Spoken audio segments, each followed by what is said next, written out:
قرآن پاک میں اس قسم کی کوئی باتیں ذکر نہیں کی گئی. یہ ساری تفصیلات جناب نبی کریم صلی اللہ علیہ وسلم کی حدیث پاک کے اندر ہے کہ کتنی مقدار مال چوری کرنے کے اوپر ہاتھ کاٹا جائے گا اور کہاں سے ہاتھ کاٹا جائے گا, کہاں سے ہاتھ کاٹا جائے گا. یہ ساری تفصیلات اگر آپ نہیں کریں گے,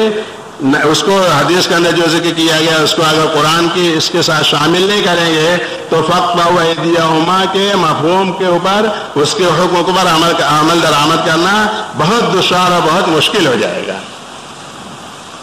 حضور نبی کریم صلی اللہ علیہ وسلم کی ایک اور حدیث پاک مثال کے طور سے پیش کرتا ہوں, آپ حضرات کی دلچسپی کا سبب ہوگا. قرآن میں ہے ادعو الی سبیل ربک بالحکمت والموعظۃ الحسنہ, اپنے پروردگار کے راستے کی دعوت دو حکمت کے ساتھ. حکمت کیا ہونی چاہیے, کس طریقے کی حکمت, کیسی حکمت, حکیمانہ طریقہ کیا ہو. حکیمانہ طریقہ قرآن میں تو کہیں ذکر نہیں کیا گیا, یہاں سے وہاں تک پورے طور سے رسول اللہ صلی اللہ علیہ وسلم کی حدیث میں اس کو واضح کیا گیا ہے. حضرت عبداللہ ابن عباس رضی اللہ تعالیٰ عنہ فرماتے ہیں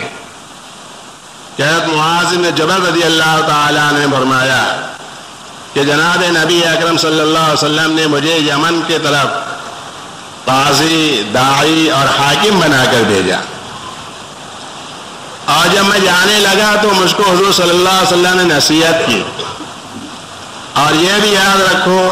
کہ حضرت معاذ بن جبل کو جو یمن کی طرف بھیجا گیا تھا تو وہ فتح مکہ کے بعد بھیجا گیا تھا. ظاہر بات ہے کہ فتح مکہ کے وقت اسلام کے جتنے بھی احکام تھے وہ سب آ چکے تھے. نماز فرض ہو چکی تھی, روزہ بھی آ چکا تھا, اور اسی طریقے سے صوم رمضان کے روزے اور زکوٰۃ کے بارے میں بھی احکام آ چکے تھے, اور حج کا بھی حکم آ چکا تھا. جناب نبی کریم صلی اللہ علیہ وسلم نے ان کو روکا, اور روکنے کے بعد ان سے کہا کہ دیکھو تم یمن جا رہے ہو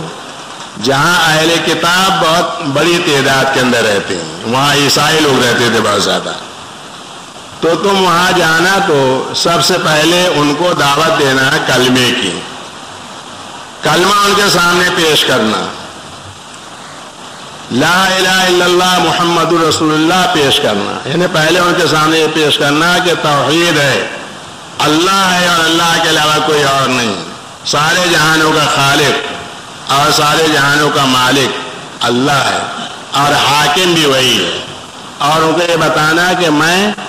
یعنی محمد صلی اللہ علیہ وسلم اللہ کے رسول ہیں. جب یہ بات کو تسلیم کر لیں تو پھر ان کو یہ بتانا کہ دیکھو دن بھر میں تم پر 5 نمازیں فرض ہیں. جب 5 نمازیں وہ پڑھنے لگے تو پھر ان کو تم بتانا کہ دیکھو تم پر تمہارے اموال کے اوپر زکوٰۃ بھی واجب ہے, زکوٰۃ بھی تم کو دینا ہے. اور جب وہ زکوٰۃ دینے کے لیے آمادہ ہو جائیں تو تم کوشش کرنا کہ ان کے اچھے مالوں کو چھانٹ کر مت لینا, ان کے اچھے مالوں کو چھانٹ کر مت لینا, بلکہ جو درمیانی وہ لینا. اور دیکھو تمہارے کسی طرز عمل سے ایسا نہ ہو کہ تم ظالم ہو جاؤ اور وہ مظلوم ہو جائے, اس لیے کہ مظلوم کے ساتھ اللہ تعالیٰ ہوتا ہے. مظلوم کی بد دعا سے بہت زیادہ بچنا, اس لیے کہ اس کے اور اللہ تعالیٰ کے درمیان کوئی حجاب نہیں ہوتا ہے. اللہ تعالیٰ فوراً اس کی دعا کو قبول فرما دیتا ہے. بترس ازائے مظلومہ کے ہنگامے دعا کردن, اجابت از در حق بہر استقبال میں آیت, کہ مظلوموں کی آہ سے بہت ڈرو, کہ اس لیے کہ جب وہ دعا کرتے ہیں تو اللہ تبارک و تعالیٰ کی طرف سے قبولیت اس کے استقبال کے لیے آتی ہے. لہذا تم کوشش کرنا کہ تمہارے کسی طرز عمل سے وہ مظلوم کے پوزیشن میں اور تم ظالم کے پوزیشن میں نہ آؤ. اس میں حضور نبی کریم صلی اللہ علیہ وسلم نے روزے کا اور حج کا بیان نہیں کیا, اس لیے کہ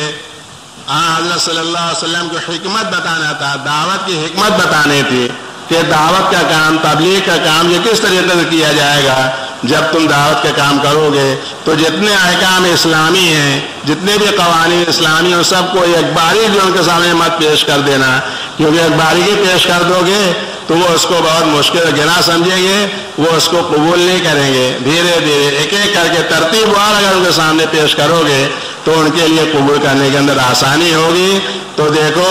ادعو الی سبیل بالحکمۃ والموعظۃ الحسنہ کو جناب نبی کریم صلی اللہ علیہ وسلم کی اس حدیث نے واضح کیا اور اس کی شرح فرما دی۔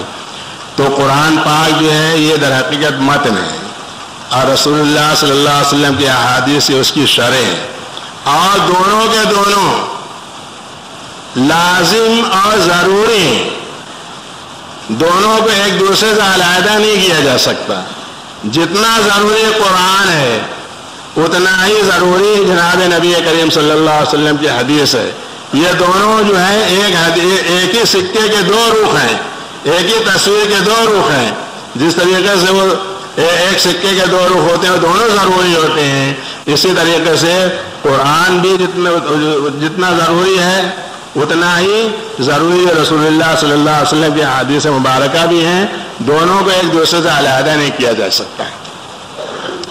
اب آپ تو یہ دیکھ رہے ہیں کہ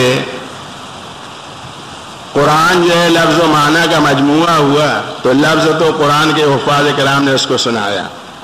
اور اس کی شرح جو ہے یہ جو عالمیت کا کورس پورا کیا، بخاری شریف کو جو ختم کیا، انہوں نے اس کو سنایا۔ قرآن میں یہ ذکر فرمایا گیا ہے، یہ میں ہوائی باتیں نہیں کہہ رہا ہوں، اللہ تعالیٰ نے خود قرآن میں فرمایا کہ ثم ان علینا بیانا، پھر اس قرآن کی وضاحت کر دینا، اس کی توضیح کر دینا، اس کی شرح کر دینا، یہ ہمارے اوپر، اس کی ذمہ داری ہماری، اس کی شرح اور اس کا بیان کر دینا کی ذمہ داری بھی ہماری ہے۔ اس الفاظ کو تمہارے سینے کے اندر محفوظ کر دینے اس کی ذمہ داری بھی ہماری ہے، اس کو تمہاری زبان سے پڑھوا دینا اس کی ذمہ داری بھی ہماری ہے، اور اس کو شرح و بیان کر دینا اس کی ذمہ داری بھی ہماری ہے۔ وہ جو شرح و بیان اللہ تبارک و تعالی نے کیا ہے وہ جناب نبی کریم صلی اللہ علیہ وسلم کی احادیث کے ذریعے ہوا ہے۔ اب آپ یہ دیکھیں کہ قرآن کی حفاظت تو ہو رہی ہے، اور رسول اللہ صلی اللہ علیہ وسلم کی احادیث کی حفاظت کے لیے بھی اللہ تبارک و تعالیٰ نے بہت ہی قدرتی اسباب پیدا فرمائے، اور ایسے اسباب پیدا فرمائے کہ آج تک اس کے اندر کسی قسم کی کوئی کمی نہیں ہوئی۔ جناب نبی اکرم صلی اللہ علیہ وسلم کی احادیث کی حفاظت کے لیے اللہ تبارک و تعالیٰ نے آپ کے اندر ایسی جاذبیت اور ایسی کشش پیدا کی کہ جو آپ کو دیکھتا اور جو آپ کے اوپر ایمان لاتا وہ آپ کا گرویدہ ہو جاتا، آپ کا عاشق ہو جاتا، آپ سے محبت کرنے والا ہو جاتا۔ مسلمانوں نے اپنے پیغمبر کے ساتھ جیسی عشق و محبت کا مظاہرہ کیا ہے، اس کی نظیر ہم کو دنیا کے مذاہب و ادیان کے اندر نہیں ملتی ہے۔ کیسی عشق و محبت کا مظاہرہ کیا جناب نبی کریم صلی اللہ علیہ وسلم نے۔ بہت کچھ واقعات آپ سنے ہوں گے، لیکن میں چند واقعات آپ کو ذرا اور الگ ڈھنگ کے بتانا چاہتا ہوں۔ ہماری بہت سی چیزیں ایسی ہیں کہ اس سے ہمارا کتنا بھی قریبی دوست ساتھی تو گھن کرے گا اسے۔ میرا کتنا بھی دوست عزیز قریب ہو تو میں اس کو تھوک نہیں سکتا، اگر میں اس کو تھوک دوں تو وہ برا مانے گا، ہمیشہ سے قطع کلام کر لے گا، کبھی بات ہی نہیں کرے گا۔ حضور نبی کریم صلی اللہ علیہ وسلم کی ایسی چیزوں سے بھی صحابہ کرام کو عشق و محبت تھی۔ حضرت ابو عبیدہ رضی اللہ تعالی عنہ، ان کو جو ہے حضرت انس رضی اللہ تعالی عنہ کے ذریعے رسول اللہ صلی اللہ علیہ وسلم کا ایک بال مل گیا، ایک منہ مبارک مل گیا۔ وہ فرمایا کرتے تھے کہ رسول اللہ صلی اللہ علیہ وسلم کا ایک بال بھی اگر مجھ کو مل جائے تو یہ دنیا و مافیہ سے بہتر ہے، میرے لیے دنیا و مافیہ سے بہتر ہے۔ ایک بال کی اتنی قدر ہے کہ ایک بال بھی جناب نبی کریم صلی اللہ علیہ وسلم کا مل جائے دنیا و معافیہ سے بہتر ہے۔ حضرت امیر معاویہ رضی اللہ تعالیٰ عنہ کی جس وقت وفات ہونے لگی تو انہوں نے ایک پوٹلی نکالی اور وہ پوٹلی نکال کے کہا کہ دیکھو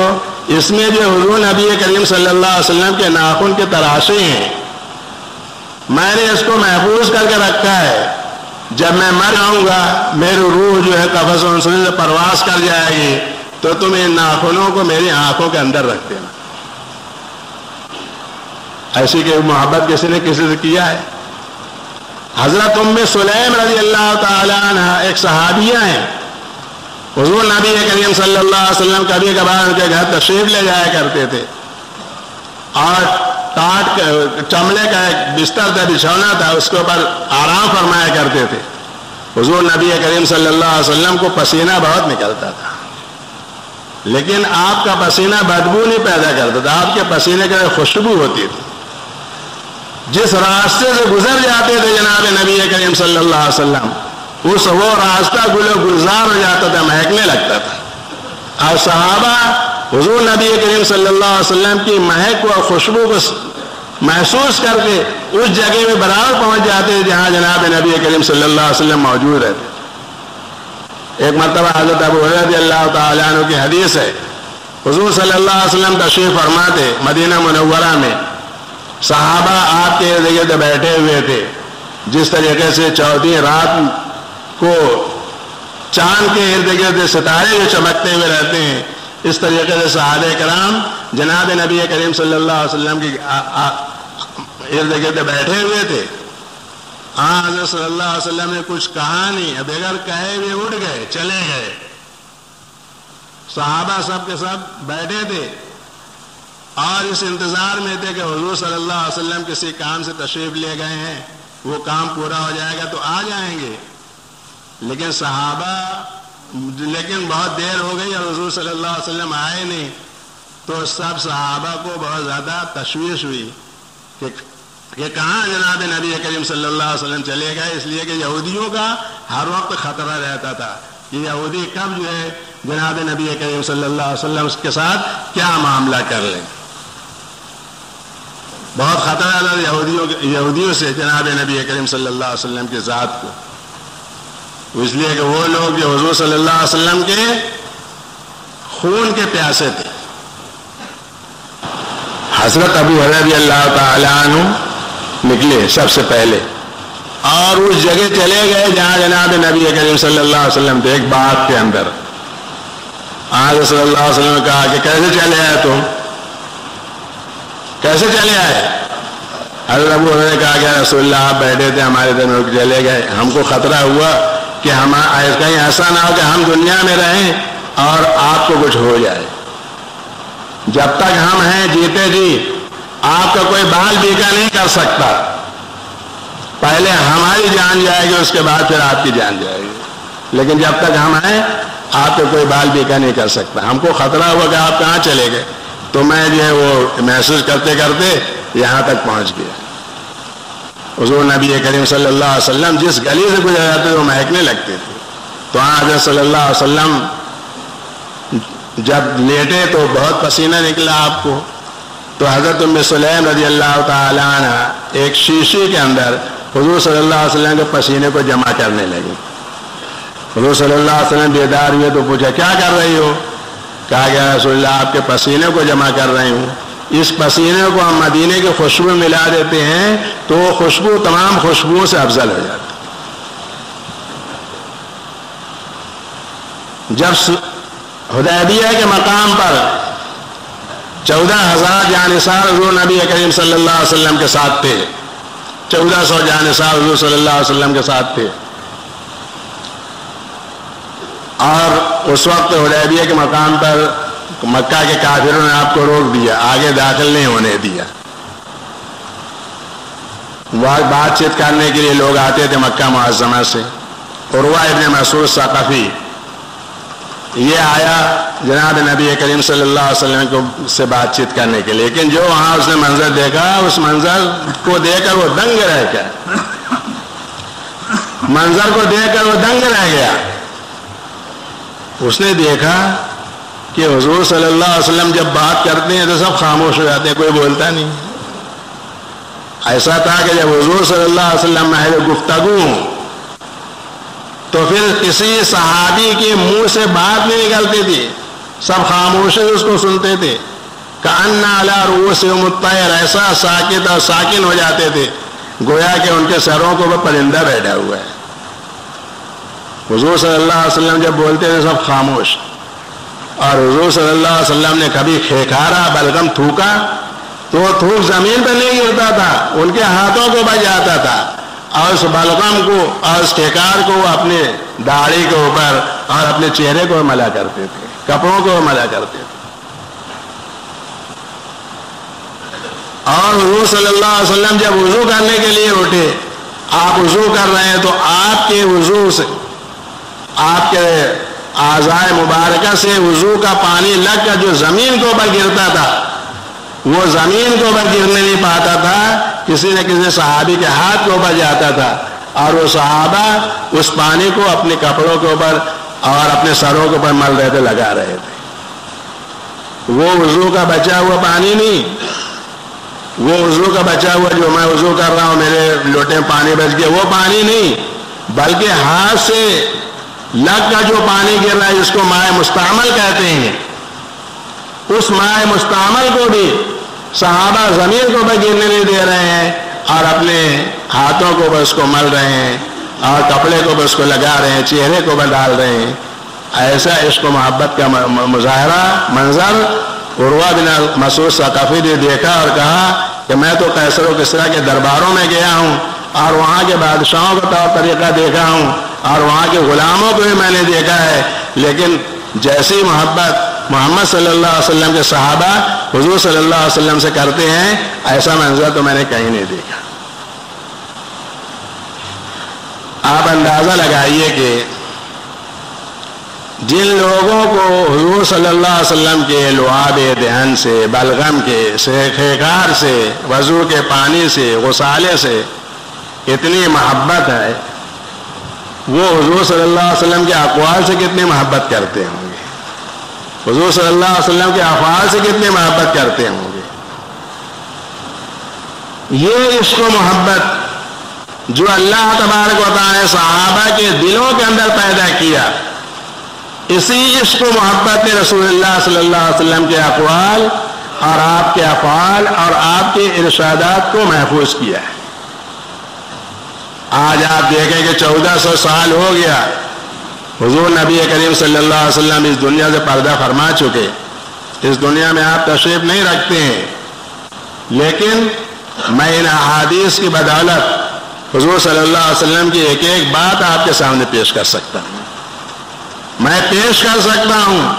کہ حضور صلی اللہ علیہ وسلم نماز کیسے پڑھتے تھے, روزہ کیسے رکھتے تھے, حج کیسے کرتے تھے, سب بتا سکتا ہوں. یہ احادیث جو ہے گویا کہ حضور نبی کریم صلی اللہ علیہ وسلم کا شب و روز کا روز نامچہ ہے, پوری تفصیل اس کے اندر ذکر کی گئی ہے. اور میں کبھی کبھار یہ بات کہتا ہوں تاکہ گستاخی نہ ہو کہ حضور نبی کریم صلی اللہ علیہ وسلم کو صحابہ نے گویا کہ مرنے نہیں دیا, اس دنیا کے اندر محفوظ رکھا ہے. ہم بہت سے لوگوں کے ساتھ 40 سال 50 سال گزارتے ہیں, اپنے والد کے ساتھ کوئی آدمی 50 سال گزارتا ہے, 60 سال گزارتا ہے, لیکن والد کی بہت سی باتیں اس کو معلوم نہیں, اور حضور صلی اللہ علیہ وسلم کی سب باتیں معلوم ہیں, پاخانہ پیشاب کی بات معلوم ہے, ازواج مطہرات سے گفتگو کی بات معلوم ہے, ساری چیزیں معلوم ہیں. تو حضور نبی کریم صلی اللہ علیہ وسلم کے اقوال و افعال کو ان لوگوں نے ایسا محفوظ کیا ہے کہ گویا آج بھی جناب نبی کریم صلی اللہ علیہ وسلم اس دنیا میں محفوظ ہے. ہم کو اپنے باپ دادا سے محبت ہے اور ہر ایک کو ہوتی ہے, تو اپنے باپ کی تمام باتیں اس کے ذہن میں پڑی رہتی ہے, تو اکثر مجلسوں کا بیٹھتا ہے تو بولتا ہے ارے ابا ایسا بولا کرتے تھے, اماں ایسا بولا کرتی تھی, دادی کا ایسا طریقہ تھا. یہ سب کیوں بولتے تھے؟ ظاہر بات ہے کہ ماں باپ سے محبت کی بنا پر آدمی بولتا ہے. مرنے کے وقت کان لگا کے سنتے ہیں کہ باپ کیا بول رہا ہے, آخری میں کیا بول رہا ہے, جاتے جاتے کیا بولا, کان لگا کے سنتے ہیں، اس کو پھر ہمیشہ محفوظ رکھتے ہیں، اپنے بچوں کی طرف اس کو منتقل کرتے ہیں کہ دیکھو ابا مرتے وقت ایسا بول کر گئے تھے، ایسا بول رہے تھے، یہ کیا تھا انہوں نے، تم بھی ایسے ہی کرنا۔ تو جب ہم کو تو اپنے ماں باپ سے اتنی محبت نہیں ہے جتنی محبت کے صحابہ کرام کو جناب نبی کریم صلی اللہ علیہ وسلم سے تھی، تو صحابہ کرام کو حضور صلی اللہ علیہ وسلم کے اقوال سے کیسی محبت ہوگی۔ حضرت عروہ بن مسعود، حضرت عروہ بن زبیر رضی اللہ تعالیٰ عنہ کی خالہ تھی حضرت عائشہ رضی اللہ تعالیٰ عنہ، حضرت عائشہ رضی اللہ تعالیٰ عنہ سے انہوں نے رسول اللہ صلی اللہ علیہ وسلم کی بہت سی احادیث حاصل کی تھی اور ان کو لکھ لیا تھا، اور ان احادیث کا جو وہ اوراق تھے جن کے اوپر احادیث لکھی ہوئی تھی، ان سے ان کو اتنی الفت تھی اور اس کو اتنی محبت تھی کہ اس کو اب اپنے سے کبھی جدا کرتے ہی نہیں تھے، ہمیشہ جو ہے وہ اپنے پیٹ کے اندر باندھ کے رکھتے تھے، اس کو کبھی اس کو جدا ہی نہیں کرتے تھے۔ جناب نبی کریم صلی اللہ علیہ وسلم کے احادیث کو کبھی جدا نہیں کرتے، مطلب یہ ہے کہ میں سمجھ لو کہ ہر وقت ان کے بغل میں رہتی تھی رسول اللہ کے احادیث صلی اللہ علیہ وسلم۔ واقعہ حرہ میں جو خارجیوں کے خلاف جنگ یہ تھی، اس میں جو وہ افراتفری میں ان کے پیٹ سے وہ جو جس کپڑے کے اندر بندھا ہوا تھا وہ ورقہ وہ کہیں گر گیا، اتنا افسوس کرتے تھے اور کہتے تھے کہ دنیا و معافیہ اور تمام اہل و عیال کو دے کر بھی اگر وہ ورقہ مجھ کو مل جائے تو میں ایسے قربانی دینے کے لیے تیار ہوں۔ اتنی محبت جو ہے جناب نبی کریم صلی اللہ علیہ وسلم کے اقوال سے تھی۔ حضرت ابو ہریرہ رضی اللہ تعالی عنہ کو جناب نبی کریم صلی اللہ علیہ وسلم سے کے اقوال سے اور آپ کے احادیث سے کتنی زیادہ محبت تھی۔ تمام صحابہ میں سب سے زیادہ احادیث حضرت ابو ہریرہ رضی اللہ تعالیٰ عنہ کے تھی۔ بعض لوگ ابو ہریرہ کے اوپر اعتراض کرتے ہیں، بیچارے غریب تھے، مفلس تھے، تو مفلس اور غریب لوگوں کے اوپر لوگ اعتراض کرتے ہیں، بڑوں کے اوپر کوئی اعتراض نہیں کرتا، لیکن جب کوئی چھوٹا آدمی ہو تو اس پر اعتراض کرتے ہیں۔ تو اعتراض کرتے تھے کہ تم اتنی حدیثیں کیسے بیان کرتے، وہ تو اتنی بیان نہیں کرتے۔ ایک مرتبہ حضرت عبداللہ بن عمر رضی اللہ تعالیٰ عنہ سے کسی نے کہا کہ حضرت آپ جب کسی کے جنازے میں جاتے ہیں تو نماز جنازہ پڑھ کے چلے جاتے، مٹی نہیں دیتے، دفن کے اندر شریک نہیں ہوتے، آپ نماز جنازہ پڑھ کے چلے جاتے، حالانکہ مٹی دینے کے اندر بھی ثواب ہے۔ ابو ہریرہ نے یہ حدیث ہم سے بیان کی ہے کہ جو شخص کسی کے جنازے میں شرکت کرے اور صرف نماز جنازہ پڑھے تو اس کو ایک قرأت ثواب ملتا ہے، اور جو اس کے دفن میں بھی شرکت کرے تو اس کو 2 قرأت ثواب ملتا ہے۔ حضرت عبداللہ بن عمر غصے میں آ گئے، نہیں ہو سکتا ایسا، وہ ثواب کو حاصل کرنے میں بہت زیادہ پیش رہتے تھے، جہاں کوئی ثواب کی بات آ جائے تو اس کے اوپر عمل کرتے تھے۔ ایک مرتبہ انہوں نے اپنے غلام کا ہاتھ پکڑا، کہا چلو تو ذرا میرے ساتھ، اور بازار میں لے گئے، اور یہ گلی وہ گلی ادھر ادھر گھوم کے پھر گھر واپس چلے آئے۔ تو غلام نے کہا کہ حضرت آپ کو بازار میں کوئی کام نہیں تھا، کوئی لینا ہونا نہیں تھا، کچھ سودا سلوک نہیں لینا تھا آپ کو، نہ مرچا نہ پیاز، تو پھر آپ کیوں گئے وہاں بازار؟ بلا وقت ضیاء وقت کیا آپ نے۔ ارے کم وقت تو سمجھا نہیں کہ میں نے اس کو سلام کیا، اس کو سلام کیا، اس کو سلام کیا، کتنی نیکیاں میں نے گن لے، حساب کر لے۔ ثواب حاصل کرنے میں حضرت عبداللہ بن عمر رضی اللہ تعالیٰ عنہ تمام صحابہ بہت زیادہ پیش رہتے تھے۔ وہ جب یہ حدیث سنے تو ان کو وہ ہو گیا کہ ایسا کیسے کیا، کتنے زیادہ میرے قراتیں جو ہے ضائع برباد ہو گئی۔ ایک کو فوراً کہا کہ جاؤ حضرت عائشہ رضی اللہ تعالیٰ عنہ سے پوچھ کر آؤ۔ حضرت عائشہ رضی اللہ تعالیٰ عنہ سے پوچھ کر آیا تو حضرت عائشہ رضی اللہ عنہ نے کہا کہ ہاں ابو ہریرہ سچ کہتے ہیں، حضور صلی اللہ علیہ وسلم یہ اسی حدیث ہے۔ چنانچہ وہ ہاتھ میں ان کے کچھ کنکریاں تھیں، زمین کو پٹک کے کہا کہ خدا کی قسم ہم نے بہت سے قرارید جو ہیں وہ بہت سے دراہم دینار ہمیں ضائع و برباد کر دیے، یہ لا علمی کی بنا پر۔ اس کے بعد پھر وہ جنازے کے اندر بھی شرکت کرتے تھے اور دفن کے اندر بھی شریک رہا کرتے تھے۔ تو حضرت ابو ہریرہ رضی اللہ تعالیٰ عنہ کے بارے میں کہتے ہیں کہ وہ بہت حادثے بیان کرتے ہیں۔ تو حضرت ابو ہریرہ نے ایک مرتبہ کہا کہ ارے بھائیو میں مدینہ میں آیا ہوں تو کھیتی باڑی کرنے کے لیے، سودا سلوک کرنے کے لیے، تجارت کرنے کے لیے تھوڑی آیا ہوں، زراعت کرنے کے لیے تھوڑی آیا ہوں، باغ لگانے کے لیے تھوڑی آیا ہوں۔ وہ تو ایک غلام کو ساتھ میں لے کر آئے تھے، ساتھ میں آ رہے تھے اپنے گاؤں سے، اپنے شہر سے جب نکلے تھے قبیلے دوس سے، تو ان کے ساتھ ان کا ایک غلام بھی تھا۔ اب اس زمانے کے سفر کی جو صعوبتیں اور مشقتیں تھیں اس کا اندازہ لگا، کہیں کسی موقع سے وہ ایک دوسرے چھوٹ گئے، غلام سے چھوٹ گیا، یہ چھوٹ گئے۔ حضرت ابو ہریرہ نے تو قصد کر ہی لیا تھا حضور صلی اللہ علیہ وسلم کی خدمت میں جانے کا، چنانچہ پہنچ گئے اور حضور صلی اللہ علیہ وسلم کو ایمان لائے۔ بعد میں ایک موقع پر حضرت صلی اللہ علیہ وسلم نے کہا کہ ابو ہریرہ ادھر تیرا غلام آ گیا، تو حضرت ابو ہریرہ رضی اللہ تعالیٰ نے کہا کہ یا رسول اللہ صلی اللہ علیہ وسلم،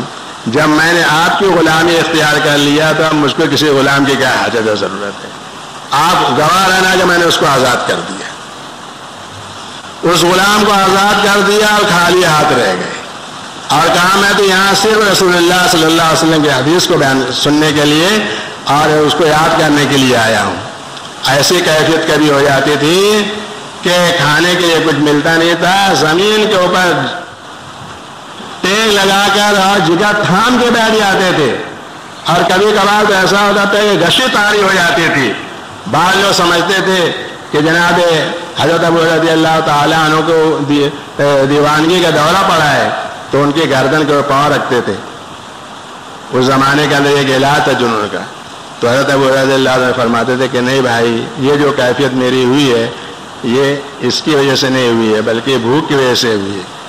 کئی روز سے میں کھایا نہیں، اس وجہ سے میری یہ کیفیت ہے۔ بھوکے پیاسے رہ کر جناب نبی کریم صلی اللہ علیہ وسلم کی احادیث کی حفاظت کرتے تھے۔ پھر آپ دیکھیے کہ اللہ تبارک و تعالیٰ نے حفاظت حدیث کے لیے جہاں صحابہ کے اندر عشق و محبت کے جذبات پیدا کیے، وہیں اللہ تبارک و تعالیٰ نے صحابہ کو قوت حافظہ بھی بے انتہا عطا فرمائی کہ آج ہم اس کا تصور نہیں کر سکتے۔ حضرت عبداللہ ابن عباس رضی اللہ تعالیٰ عنہ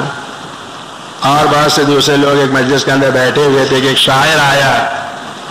اور اس نے بہت کچھ اشعار سنائے، اور سنا کر وہ فوراً چلا بھی گیا۔ تو عبداللہ ابن عباس نے کہا کہ وہ جو شاعر آیا تھا اس نے وہ شعر فلاں شعر کیسے پڑھا تھا؟ تو جو مجلس کے اندر بیٹھے ہوئے تھے انہوں نے مذاق کرنا شروع کیا کہ اچھا،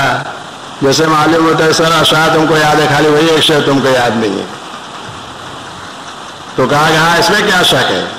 جتنے اشعار انہوں نے سنائے سب مجھ کو یاد ہے، پورا کا پورا اتنا سنا کر گیا تو اسے فرفر سب سنا دیا۔ اتنا حافظہ قوی تھا ان کا، ایک مرتبہ جب کسی بات کو سنتے تھے تو فوراً وہ ان کے دماغوں کے اندر نقش ہو جاتی تھی، وہ چھوٹتی نہیں تھی۔ حضرت ابو ہریرہ رضی اللہ تعالیٰ عنہ کا بھی حافظہ بہت ہی غضب کا تھا۔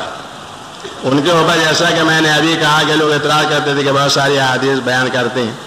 ایک مرتبہ عبد الملک بن مروان نے ان کا امتحان لیا اور ان کو اپنے دربار میں بلایا، اور بلانے کے بعد ایک ایسا انتظام کیا کہ ایک پردہ بیچ میں ڈال دیا اور پردے کے پیچھے ایک کاتب کو بیٹھایا کہ دیکھو ابو ہریرہ جو کچھ ابھی ارشاد فرمائیں گے تم اس کو لکھتے جانا۔ چنانچہ جب مجلس آراستہ ہو گئی تو عبد الملک بن مروان نے کہا کہ اے ابو ہریرہ رضی اللہ عنہ، تم رسول اللہ صلی اللہ علیہ وسلم کی 100 احادیث بیان کرو، ابھی 100 حدیث بیان کرو۔ تو حضرت ابو رضی اللہ تعالیٰ نے حضور صلی اللہ علیہ وسلم کی 100 حدیث بیان کی اور پھر معاملہ ختم ہو گیا، دعا وغیرہ ہو گئے، سب چلے گئے۔ ٹھیک 1 سال کے بعد اسی جگہ عبد الملک بن مروان نے پھر ابو ہریرہ کو بلایا اور وہ جو کاتب لکھا ہوا تھا اس کو بلایا اور کہا تم اپنے دستاویز جو لے کر آؤ۔ اور ابو ہریرہ کہا کہ ابو ہریرہ تم یہیں 1 سال پہلے اسی جگہ بیٹھ کر تم نے رسول اللہ صلی اللہ علیہ وسلم کی 100 حدیث بیان کی تھی، اس کو آج بھی بیان کرو۔ ابو ہریرہ کے لیے کیا مشکل تھا، جیسے 1 سال پہلے بیان کیا تھا ویسے بیان کر دیا۔ اور وہ کاتب جو ملاتا رہا، کاتب گواہی دیتا ہے کہ واللہ ما غادر حرفا، خدا کی قسم انہوں نے ایک حرف بھی نہیں چھوڑا۔ 1 سال پہلے جیسا بیان کیا تھا ویسے ہی آج بیان کر دیا. تو حافظہ بھی اتنا غضب کر دیا. پھر بعد کے ادوار میں بھی اللہ تبارک و تعالیٰ نے لوگوں میں ایسے ہی عشق و محبت کے جذبات پیدا فرمائے. جب کبھی اگر کوئی محدث کسی گاؤں کے اندر شہر کے اندر چلا جاتا تھا تو 10-5 آدمی اکٹھے ہو کر اس کی حدیث تھوڑی سنتے تھے. 10-5 آدمی نہیں جاتے تھے,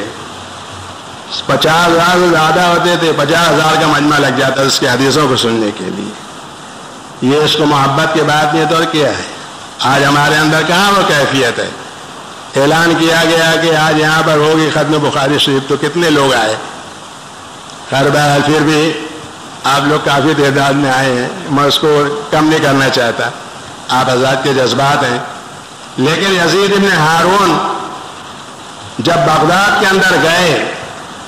اور جب انہوں نے رسول اللہ صلی اللہ علیہ وسلم کی حدیث کا درس دیا تو حاضرین کی تعداد کا تخمینہ لگایا تو 70,000 تھے.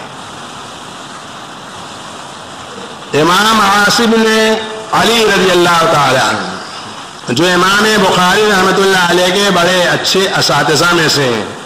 امام عاصم بن علی, جب وہ بغداد کے اندر آئے تو درس دینے کے لیے بغداد کے اندرونی